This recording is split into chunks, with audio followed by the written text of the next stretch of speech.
முக்தார், உனக்கு வந்து மைக் கட்சிச்சுன்னு சொன்னால் என்ன வேணால் பேசுவியா? அம்மா புரட்சித்திலே அம்மாவை பற்றி பேசும்போது நைட்டு 12 மணின்னு சொல்லிட்டு பேசி அதை வந்து ஒரு கொச்சையாக உறவு வந்து ஏற்படுத்தி ரொம்ப ஒரு ஒரு மலினமான ஒரு பேச்சாக இருக்கு உன்னுடைய பேச்சு.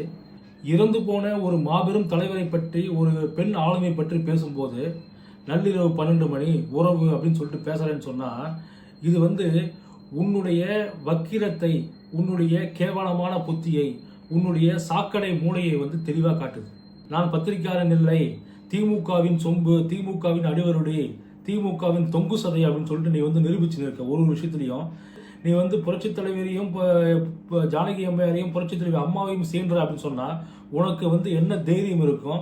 உனக்கு அந்த தைரியத்தை கொடுப்பது யார்? திமுகன்ற தைரியம் தானே. ஏன் ஆட்சி மாறாத? இன்னும் 3 மாதம் தான். அடுத்தது ஆட்சி உட்கார்ந்த பிறகு நாங்கள் கொடுக்க போடும் ஒரு கம்ப்ளைண்ட் பேர்லையும் நீ உன் மீது நடவடிக்கை எடுக்கப்படும். நீ தொடர்ந்து கழி தின்னப்போவது உறுதி. மறைந்த முன்னாள் முதலமைச்சர் திருமதி VN ஜானகி அம்மையாரை பார்த்து லட்டு மாதிரி இருப்பாங்கன்னு சொல்ற. இது வந்து இந்த உருவிகளை பண்றது தான் ஒரு பத்திரிகையாளனுக்கு அழகா? இதுதான் உன்னோட மை இந்தியா 24/7 சேனலோட லட்சணமா? அடுத்தவன் வீட்டு பெண்களை பற்றியும் மறைந்த தலைவர்களை பற்றி நீ வந்து கொச்சையா பேசுற, வக்கரமா பேசுறியே. ஏன் உன் அக்கா தங்கச்சி பத்தி பேசு, உன் அம்மாவை பத்தி பேசு, நாங்களாம் கேட்கிறோம்.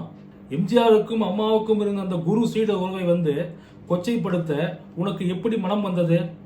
எம்ஜிஆரையும் அம்மாவையும் பற்றி பேச உனக்கு என்ன தகுதி இருக்கிறது? இதை நீ பேசுறதை கேட்டுக்கிட்டு ஒரு ரமேஷ் கண்ணான்னு சொல்லிட்டு ஒரு பேப்பைய வந்து நடிகன்ற பேரில், இயக்குனர் பேரில் ஒரு பேப்பைய உட்காந்து கண்ணாடி போட்டு சிரிச்சிட்டு இருக்கான். அவன் மனுஷனாவன் கேட்டால் வந்து நான் வந்து ஜானகி அம்மாவோட வந்து நெருங்கிய உறவினர், எம்ஜிஆரோட சகலப்பாடி புதுசாக ஊற்றாரு.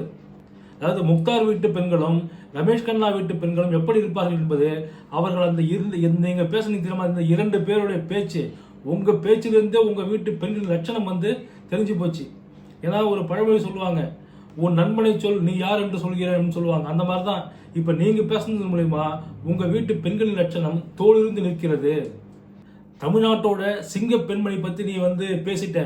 அந்த தீ வந்து உன்னை சுட்டரிக்கும். தமிழக மக்கள் கண்டிப்பாக உன்னை சும்மா விட மாட்டார்கள்.